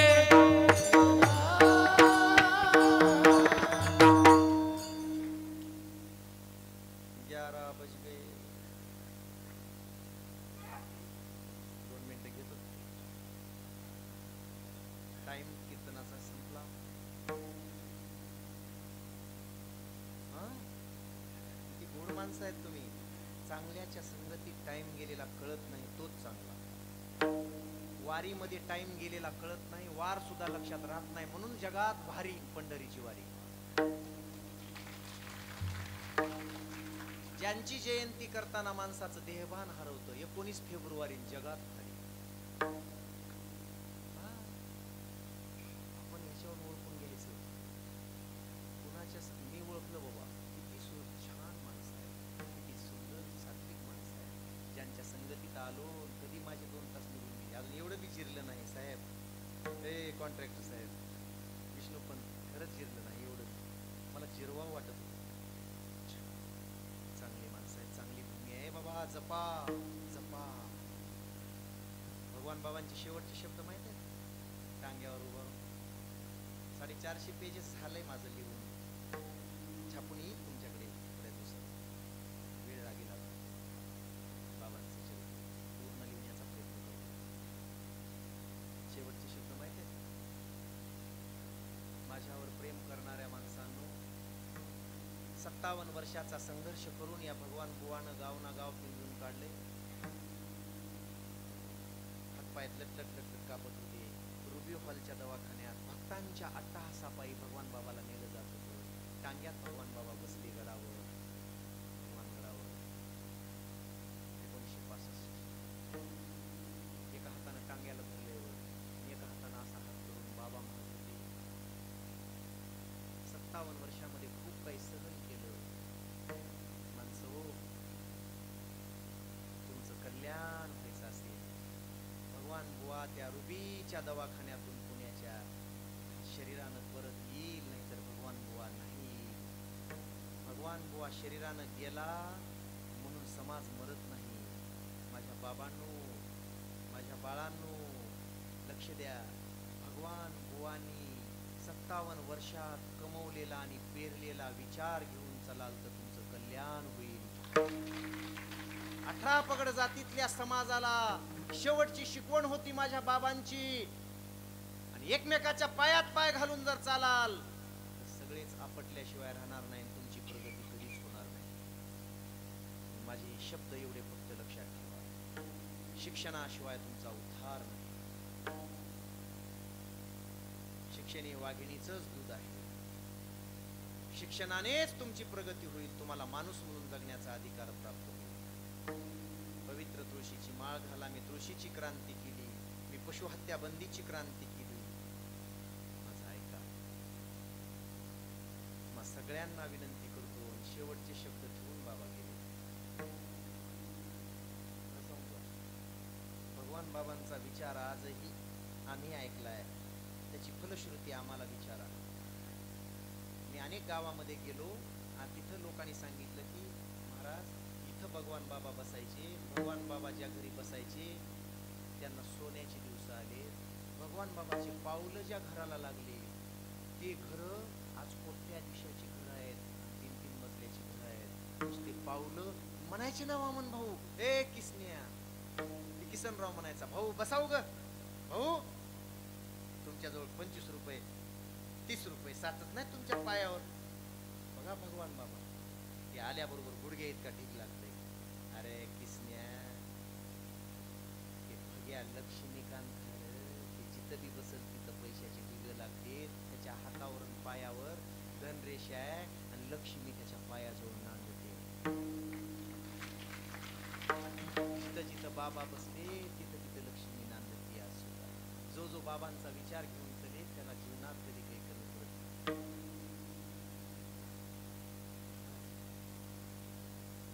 काय होतं, बाबांकडे फार मोठी दया, दयार्द्र अंतःकरण. कुणाला थोडाही त्रास झाला, कधी जात पातीचा विचार डोक्याला, ते संत नसतातच हो. एक सांगू का, आता जरी काही लोक म्हणत असले अरे भगवान बाबा त्या समाजाचे, छत्रपती शिवाजी नाही नाही तसला तर नरकाचा अधिकारी कोणीच नाही. मग असं म्हणणारा कुंभपाकात पडल्याशिवाय राहत नाही तो नरक, कुंभपाकी नरक, त्याला भोगावंच लागेल. लक्ष द्या. एक सांगू, भगवान बाबा जातीवादी कधीच नव्हते. संत जातीवादी नसतात पण संत जातीवंत असतात. कोणती जात असते तिची? विष्णुमय जग वैष्णवांचा धर्म, भेदा भेद भ्रम अमंगल. ज्ञानोबारायांनी खूप गोड वर्णन केले बघा ज्ञानेश्वर. त्यांची जात आणि त्यांच्याकडे असलेला गुण हा असतो. यातायाती धर्म नाही विष्णुदासा, यातायाती धर्म नाही विष्णुदासा. निर्णय तो ऐसा वेदशास्त्री, निर्णय तो ऐसा वेदशास्त्री. धर्म नाही विष्णुदासा, यातायाती धर्म नाही विष्णुदासा.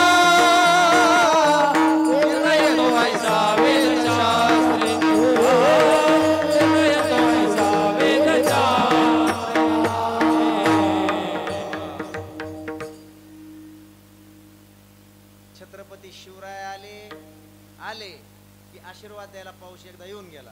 आता भगवान बाबा आले, पुन्हा आशीर्वाद. जास्त वेळ नाही घेणार. हे जरी म्हणले 12 पर्यंत तर 12 वाजू देणार. काळजी करू नका. कीर्तन संपलंय. हे सगळं सगळं कसं आहे, ओव्हर टाइम आहे. लक्ष द्या. सावकार भाऊ, एकच घटना सांगतो, एकच.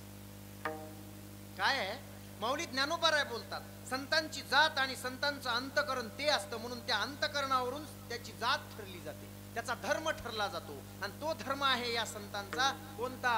निम्न भरली उने पाणी ढळोची नेने, देवी श्रांता तोषवीत जाणे सामोरिया.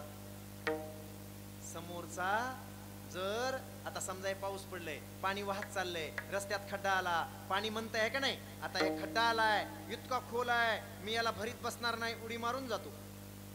पाणी म्हणतं का असं? नाही. तो खड्डा भरल्याशिवाय पाणी ढळतच नाही, पुढं सरकतच नाही. तसं समोर असलेला एखादा पशु पक्षी प्राणी माणूस कुणीही दुःखी दिसला की त्याला सुखी केल्याशिवाय ज्याचा पाऊलच पुढे उडत नाही. पै पायी काटाने हटे तव व्यथा जीवी उमटे, तैसा पोळे संकटे पुढीला चिनी. काय ओव्या 16व्या अध्यायामध्ये ज्ञानोबारायांनी दिलेले. किंबहुना तृषिता लागी पाणी आराईले असे जगी, तैसे दुःखितांच्या शेल भागी जिने जयाचे. दुःखित लोकांसाठीच ज्यांचं जीवन आहे त्यासाठीच जे इथं येतात, आणि दुःखी लोक आहेत त्यांना सुखी करण्यासाठीच अट्टहास करतात. एक घटना सांगून जातो. 1956-57 चकलांबा नावाचं गाव आहे. निवृत्ती ढाकणे, निवृत्ती ढाकणे, पोलीस जमादार निवृत्ती ढाकणे. आणि बाबा जेव्हा आदरणीय बनूमाया आणि बाजीराव पाटील खरवंडीकरांनी बाबांना हा गड दाखवला, म्यागड, बाबांना सांगितलं की तुम्ही इथंच काय आता निर्मिती करायची ती करा, कुठल्या गडाची निर्मिती करायची आहे, बाबा हा तुम्हाला देऊन टाकला. बरं. आणि तेव्हा ही बातमी सगळीकडे कळली. बाबा मदतीसाठी सगळीकडे धावाधाव सुरू झाली. आणि तेव्हा निवृत्ती ढाकणे बाबांवर फार भक्ती. नोकरीला असलेला माणूस, माझ्या माऊल्यांनो, माझ्या भावांनो लक्ष द्या. निवृत्ती ढाकणेला वाटलं बाबांना त्या गडावरून उतरलं, आता हा गड बाबांना बांधून दिल्याशिवाय मरायचं नाही. नोकरी सोडली महाराज आणि नोकरीचं जमलेलं PF वगैरे सगळं एकत्र केलं. त्या काळामध्ये 20,000 रुपये जमा झाले. 15 वर्ष नोकरी केलेले पैसे एकत्र केले. म्हणले आपल्याला घर दार प्रपंच काहीच बघायचं नाही. म्हणले आता एकच करायचं, सगळं गडासाठी लावायचं, बाबांचा गडच उभा करून द्यायचा. ईर्षीला पेटला गडी. सोडली नोकरी, दिला राजीनामा नोकरीचा. मान्य करतील तेव्हा करतील. घेतले ते 20,000 रुपये. तेव्हाचे 20,000 1956चे, ते 20,000 आजचे कमीत कमी 25-30 लाख. पैशाचं मूल्य करून बघा. आणि तेवढे पैसे एकट्यानं घेतले आणि बाबांच्या समोर येऊन टावेलमध्ये बांधलेले पैसे बाबांच्या समोर ठेवले. बाबा लवकरात लवकर गड बांधून काढूया. 20,000 समोर ठेवले. बाबा म्हणले अरे हा गड तुझ्या एकट्याच्या पैशाचा नाही, 18 पगड जातीतल्या सगळ्या गोरगरीब समाजाच्या 1-1 रुपयाचा हा गड होणार आहे. सगळे देणार आहे, एकट्याचा नाही. जेव्हा मला लागतील पैसे आणि कमीच पडले तर तुला हाक मारील, तुला निरोप पाठवीन, तेव्हा घेऊन ये. बाबा मी गडासाठी नोकरी सोडल्या, तुम्हाला गड बांधून देण्यासाठी मी फिरणार आहे. ते म्हणले अरे अरे अरे लोकांचं रक्षण करायचंय तुला, नोकरी सोडायची नाही, ती सेवा आहे. आत्ताच्या आत्ता जा, माझी आज्ञा आहे. मला गुरु म्हणत असेल तर माझी आज्ञा आहे, नोकरी जॉईन कर आणि हे 20,000 नेऊन परत भर. जेव्हा गरज लागेल तेव्हा मी तुला बोलून. आणि कार्तिकीची वारी जवळ आली आहे. 2 महिन्यानंतर तू मला कार्तिकीला येऊन पंढरपुरामध्ये भेट, एकादशीच्या दिवशी. पण माय बाप काय वेळ सांगून येत नाही. कार्तिकी जवळ आली 6-7 दिवसावर. निवृत्तीच्या डोक्यात एकच, बाबांनी मला आज्ञा दिली आहे, बाबांचं ऐकलंय मी, बाबांकडे भेटायला जायचंय, पंढरीच्या वारीला जायचंय, वारी चुकू द्यायची नाही असं बाबांनी सांगितलंय. मी जाणार, वारीला जाणार. आणि तेवढ्यात त्याची मुलगी आजारी पडली. मुलीला झाला कावीळ, मुलगी पडली आजारी, बीडच्या दवाखान्यात. हा तिथं 4-5 दिवसाची रजा देऊन साहेब. आणि त्या डॉक्टरांनी सांगितलं अष्टमीच्या दिवशी, नवमी दशमीला तर पंढरीला जायचंय कार्तिकी वारीला. आणि त्यांनी सांगितलं सगळे प्रयत्न केले पण आम्ही मुलीला वाचवू शकत नाही, रक्तात जाऊन मिसळलाय हा काळी, आम्ही तिला वाचवू शकत नाही. घरी न्या, 10-12 घंट्याची एखाद्या दिवसाची ती सोबती आहे, कोणीच वाचवू शकत नाही हिला जगामध्ये. राहून तरी मी काय करू शकतो. आणि म्हणून निवृत्तीनं गाडी धरली, घरच्यांना न सांगताच पंढरीची वाट धरली आणि एसटी धरली आणि पंढरपुरात गेली. पहाटे उतरले, एकादशीला चंद्रभागेचं स्नान केलं आणि ते निवृत्ती ढाकणे बाबांच्या तिथं मठामध्ये जाऊन हात जोडून बसले. 2 दिवसापासून पोटात अन्नाचा कण नाही. मायबापू बाबांचं दर्शन घेतलं, बाबांना चेहऱ्याकडे पाहिलं. काय कळत नव्हतं महाराज या महात्म्याला, अंतर्यामी काय कळत नव्हतं. चेहऱ्याकडे बघितल्या बघितल्या निवृत्ती, अरे लय लहान झालाय, चेहऱ्याला पडलाय, काय झालंय, काही दुखतंय का?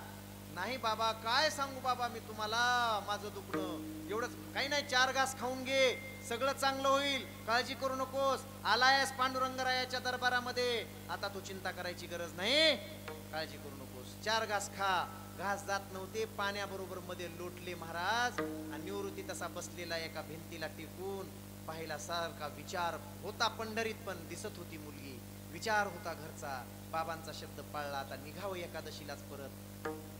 बाबा जवळ आले आणि सांगितलं निवृत्ती माझ्यावर विश्वास आहे ना तुझा? बाबा म्हणून तर आलोय की तुमच्या संतांचे पायी हा माझा विश्वास, म्हणून तर पंढरीला आलोय. बाबा तुमच्यावरच माझा विश्वास आहे, कोण आहे माझं दुसरं? मग वागा, काळजी करू नकोस. इथून तू आता आज संध्याकाळी गेलास, उद्या सकाळी घरी उतरलास पहिल्या गाडीनं की तुझी पोरगी तुला हाक मारी येईल आणि तुझ्या कमरेला मिठी मारी. निवृत्तीनं उगत मान अशी हलवली. सगळ्या डॉक्टरनं सांगितलंय संपलंय तिचं जीवन, संपली असेल, मलाच शोधित असतील घरचे लोक, नेली असेल पोरगी. आणि रात्री गाडीमध्ये बसला, सकाळी येऊन 10-11 वाजता इथं उतरला आणि उतरल्यानंतर एसटीतून घराकडे चाललाय. घराच्या जवळ गेला, तेवढ्यात पोरगी तिथून आले. बाबा बाबा, विश्वासच बसना, विश्वासच बसना. भगवान बाबा म्हणाले होते पोरगी माझीच आहे का? पाठीमागून बायको आली आहे. अहो आपली बाळी सकाळी सकाळी आता आहे ती पोरगी, 60 वर्ष वय आहे, 65 वर्ष. ते म्हणला बाबानं सांग. कसं कळलं बाबा?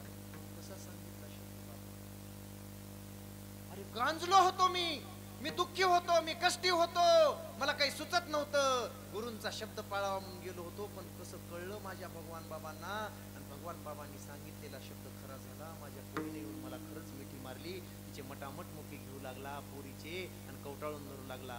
माझ्या भगवान बाबासारखा दुसरा संत नाही. माझ्यासारख्या गांजलेल्या माणसाचं दुःख माझ्या भगवान बाबांनी वाटून घेतलं. माझं सर्वस्व भगवान बाबा आहे. भगवान बाबा शिवाय माझं या जगात कोणी नाही. कारण रंजल्या गांजल्यांचा संत म्हणजे भगवान बाबा. माझ्यासारख्या रंजल्या गांजल्यांची कळकळ भगवान बाबांना आहे. हेच अभंगाचं पहिलं चरण आहे. जय का रंजले गांजले, जय का रंजले गांजले, जय का रंजले गांजले, जय का रंजले गांजले. त्याची म्हणे जो फुले, त्याची म्हणे जो फुले, त्याची म्हणे जो फुले, तोची साधू ओळखावा, तोची साधू ओळखावा.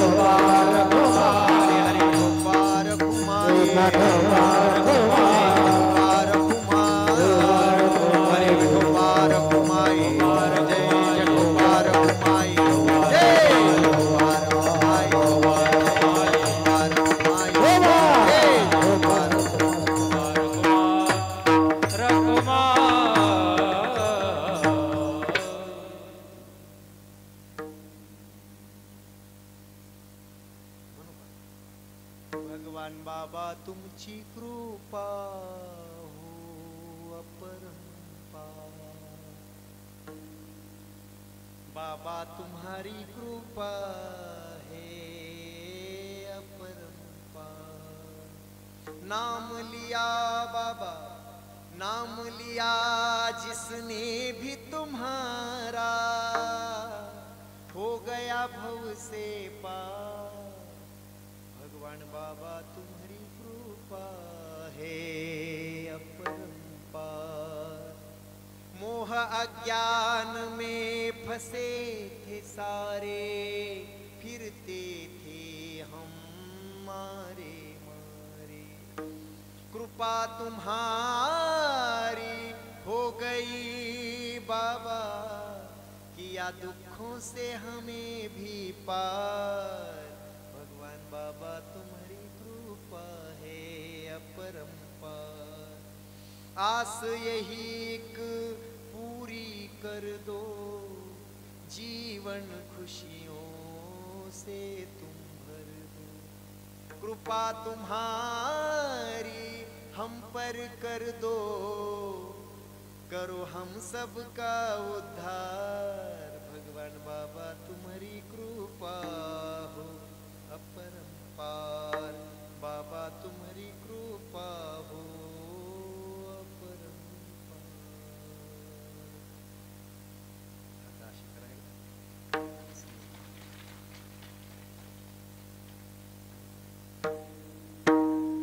मी ऐकण्याच्या नादात पेटी सोडून दिली. होतंय तसं. बोला जे जयकारा भगवान बाबांचा, बोला जे जयकारा भगवान बाबांचा, बोला जय जयकारा भगवान बाबाचा, बोला जय जयकारा भगवान बाबाचा, बोला जे जयकारा भगवान बाबांचा, बोला जय जयकारा भगवान बाबाचा, बोला जय जयकारा वामन भाऊंचा, बोला जय जयकारा वामन भाऊचा, बोला जय जयकारा वामन भाऊंचा, बोला जय जयकारा वामन भाऊचा,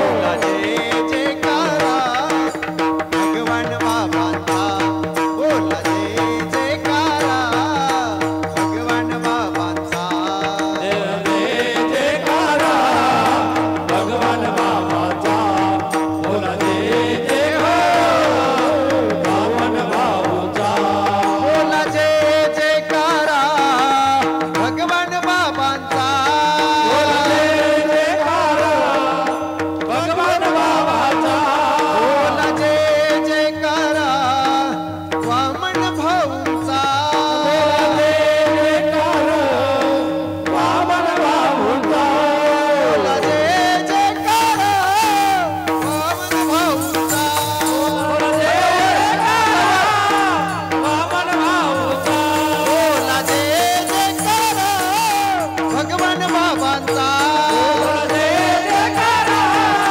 भगवान बाबाचा, बोला जय जयकारा वामन भाऊंचा, जय जयकारा वामन भाऊचा, जय भगवान बोला जय भगवान, जय भगवान जय जय वामन भाऊ जय वामन, जय भगवान बोला जय भगवान, जय भगवान बोलो जय भगवान, जय वामन भाऊ जय वामन, हे भाऊ वामन भाऊ वामन, हे जय भगवान बोला जय भगवान, जय भगवान बोलो जय भगवान, भाऊ वामन जय भगवान जय भगवान, जय भगवान जय भगवान, जय भगवान जय भगवान, जय भगवान जय भगवान, जय भगवान जय भगवान, जय भगवान जय भगवान, जय भगवान जय भगवान, जय भगवान जय भगवान, जय भगवान जय भगवान, पुंडलिक वरदा ज्ञानदेव पंढरीनाथ भगवान माऊली ज्ञानेश्वर राजाधिराज छत्रपती शिवाजी महाराज की जय, श्री संत भगवान बाबा की जय, वामन भाऊ महाराज की जय.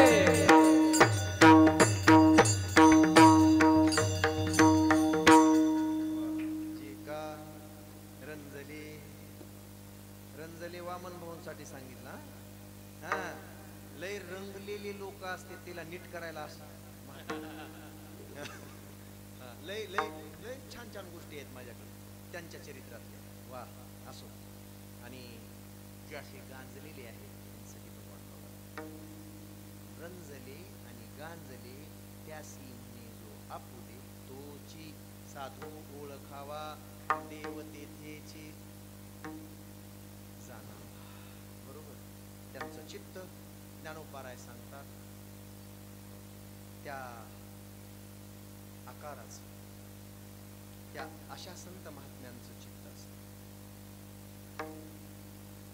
12व्या अध्यायामध्ये 13व्या श्लोकापासून 19व्या श्लोकापर्यंत आपण वाचून घेऊ.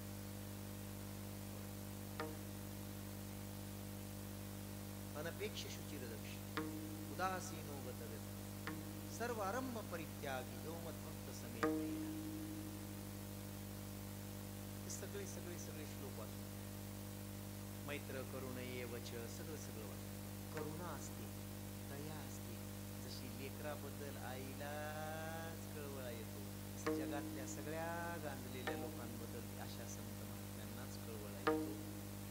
आणि मला वाटतं इकडे मग भगवान बाबांचा एवढा कळवळा. भाऊ म्हणायचे, ए मी नाही बरं का भाऊ, बघ या, अरे किती जणाला तरी जीवनदान देणार आहेस. संत स्वतःचं आयुष्य दुसऱ्याला देऊन जगवितात. तुम्हाला वाटत असेल की संतांनी उठवलं याला, संतांनी वाचवलं. आपल्यातलं आयुष्य देतात संत, त्याला जगवितात. तुला जगायचं नाही का? घ्या, मरायचंय का लवकर? तुझी गरज आहे या समाजाला. मला तरी लोक भिवून पळतेत. तुझी लय गरज आहे. पुन्हा कुणाला वाचविणार आणि पुन्हा कुणाला तुझं आयुष्य देणार आहेस? बंद कर आता म्हणायची, हो म्हणायची गडे. म्हणूनच मला वाटतंय आपल्या सगळ्यांचं आवडतं व्यक्तिमत्व या महाराष्ट्रामध्ये दीन दुबळ्यांचा, दलितांचा कैवारी, 18 पगड जातीचं राजकारण करून आज हजारो लोकांच्या हृदयामध्ये ज्यांनी जागा निर्माण केली असे आदरणीय लोकनेते गोपीनाथरावजी मुंडे साहेब. ते रंजले गांजले ह्याच्यासाठी आलं डोसक्यात बरं का, माझ्या डोक्यात त्याच्यासाठी काय माणूस होता. 3000 मोबाईलचे नंबर पाठवते मला, माझ्या बायकोचा पाठवते. कुणाला 5-25 पाठ असतील किंवा काय माहिती, गरीबी नसते. बरोबर किती पाठ आहेत रे वागव, किती नंबर पाठ. बायकोचा तरी पाठ ठेवा. 3000 नंबर पाठ होते. पाठ साहेब म्हणायचे. 6000 गावात जाऊन भाषणं केलीत म्हणायची. महाराष्ट्रातल्या प्रत्येक पंचायत समितीला जाऊन भेट दिल्या म्हणायची. कधी फिरला असं ना छत्रपती शिवरायांच्या त्या आदर्शाच्या अगदी निकट आणि आदर्शानुसार रंजल्या गांजल्यांचं हित भलं करण्यासाठी 7वीला असताना खाकी चटीवर चलत जाऊन 12 कोस चलत जाऊन परीक्षा देणारा माणूस भारताच्या संसदेत पोहोचतो आणि मोदी साहेबांच्या खांद्याला खांदा लावून पहिल्या 2 मंत्र्यातलं पद. अटलजीच्या 13 दिवसाच्या सरकारमध्ये कारखाना मंजूर करून घेतली. काय या ते एकच गोष्ट सांगायची, चरित्र नाही सांगणार, एकच गोष्ट सांगायची. ते जेव्हा मंत्रिपदाची शपथ 26 मेला त्यांनी शपथ घेतली आणि खाली उतरले, आताचे मुख्यमंत्री साहेब आहेत ना, त्यांनी मिठी मारली.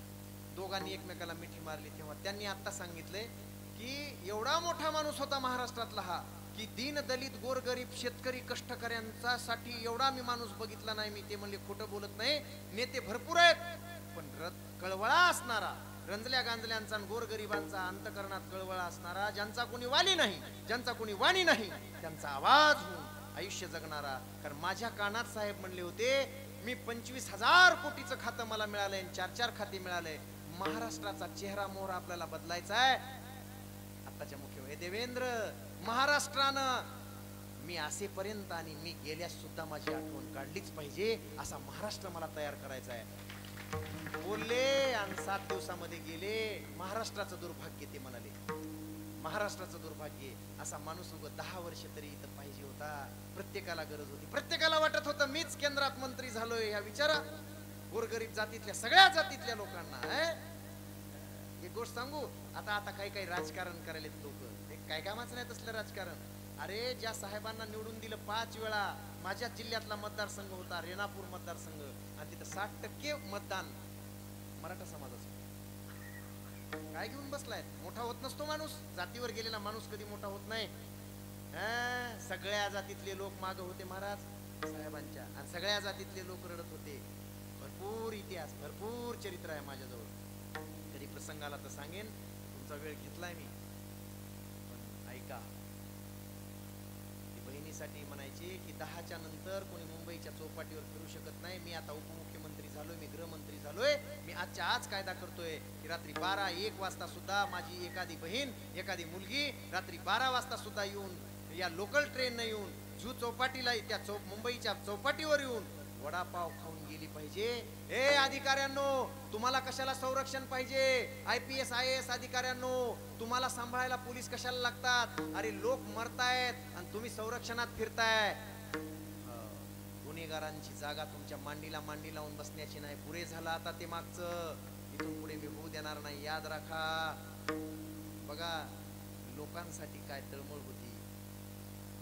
ही गुन्हेगारी, याच्यामध्ये भरेडला जाणारा माझा गोरगरीब समाज याद राखा अधिकाऱ्यांनो, उद्यापासून तुमचं संरक्षण मी काढून घेत आहे. एक तर मरा नाही तर मारा. पहिला कायदा होता. मुली 12-1 वाजता सुद्धा निर्भयपणे फिरल्या पाहिजे. दुसरा कायदा होता. अजिबात भीती नाही राहिली पाहिजे. तर खरा महाराष्ट्र आहे, तर छत्रपती शिवरायांचा महाराष्ट्र शिवभूमी दिसेल. ते म्हणाले आणि तेवढ्यामध्ये म्हणाले की अनेकांची घरं उद्ध्वस्त करणारी एक गोष्ट मी बंद करणार आहे. मी आजच तो कायदा पारित करणार आहे. एक गोष्टीनं महाराष्ट्रातल्या हजारो लोकांची, लाखो लोकांची घरं उद्ध्वस्त केलेली आहेत. तो म्हणजे मटका.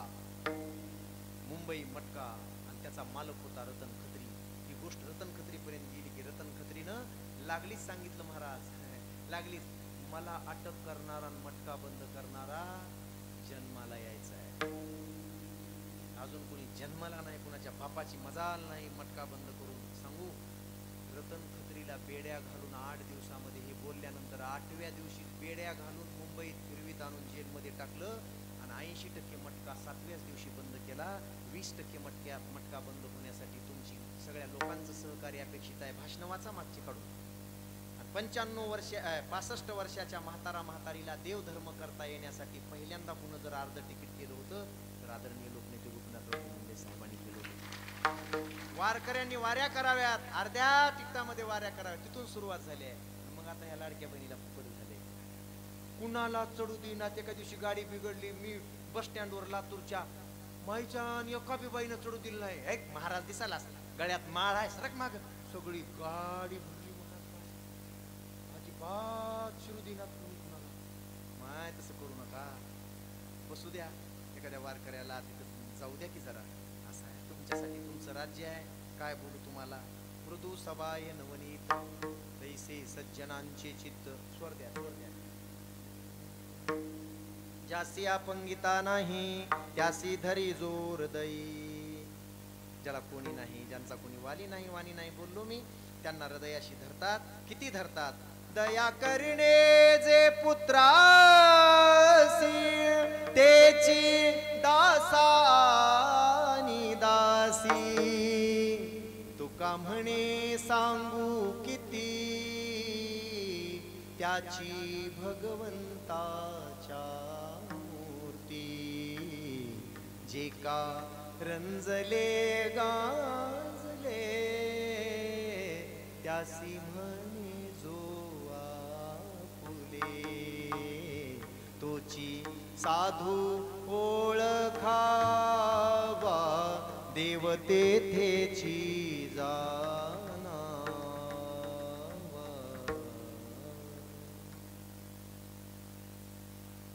ज्ञानेश्वर माऊली तुकाराम ज्ञानेश्वर माऊली नाराज माऊली. जय जय ज्ञानेश्वर माऊली. ज्ञानेश्वर माऊली ज्ञानराज. हरी जय जय ज्ञानेश्वर माऊली.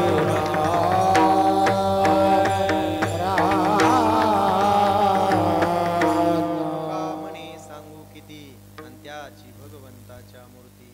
तोची साधू ओळखावा आणि देव तेथेची जाणावा. पुन्हा एकदा तुम्हा सर्व संत मायबापांचं दर्शन. अंतकरणामध्ये तुमचं प्रेम, तुमच्या फुलातलं प्रेम साठवून येतो.